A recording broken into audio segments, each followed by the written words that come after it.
ម្ចាស់យមឡាំងកាំងឃ្លាំងសុកម៉ូតូមួយកន្លែងត្រូវបានអគ្គិភ័យលេបត្របាក់អស់ទាំងស្រុងកាលពីយប់មិញនេះ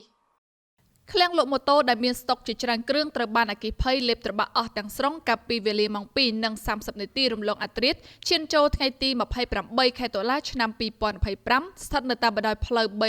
328 សង្កាត់ទួលស្វាយព្រៃទី 1 ខណ្ឌបឹងកេងកងរាជធានីភ្នំពេញបើតាមការបញ្ជាក់ពីប្រជាពលរដ្ឋបានឲ្យដឹងថាគេបានឮសំឡេងផ្ទុះជាបន្តបន្ទាប់ក៏បានចេញទៅមើលស្រាប់តែឃើញមានផ្សែងខ្មៅលាយឡំជាមួយអណ្ដាតភ្លើងដែលឆេះចេញពីឃ្លាំងលក់និងស្តុកម៉ូតូមួយកន្លែងយ៉ាងសន្ធោសន្ធៅភ្លាមៗនោះប្រជាពលរដ្ឋបានប្រញាប់រាយការណ៍ទៅកាន់មន្ត្រីជំនាញពន្លត់អគ្គិភ័យដើម្បីមកអន្តរាគមន៍ជៀសវាងមានការឆេះរាលដាលកាន់តែខ្លាំងអគ្គិភ័យបានឆាបឆេះផ្ទះមួយល្វែងស្ទើរតែទាំងស្រុងនិងបានលេបត្របាក់ឃ្លាំងលក់និងស្តុកម៉ូតូរួមទាំងគ្រឿងសម្ភារៈម៉ូតូអស់ទាំងស្រុងដែលសមត្ថកិច្ចបានប្រើប្រាស់រថយន្តពន្លត់អគ្គិភ័យរបស់ស្នងការដ្ឋាននគរបាលរាជធានីភ្នំពេញរួមសហការជាមួយរថយន្តពន្លត់អគ្គិភ័យរបស់កងពលតូចលេខ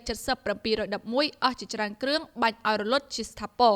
ចំពោះមូលហេតុដែលបង្កឲ្យឆាបឆេះបែបនេះសមត្ថកិច្ចជំនាញពន្លត់អគ្គិភ័យកំពុងតែធ្វើការស្រាវជ្រាវជាបន្ត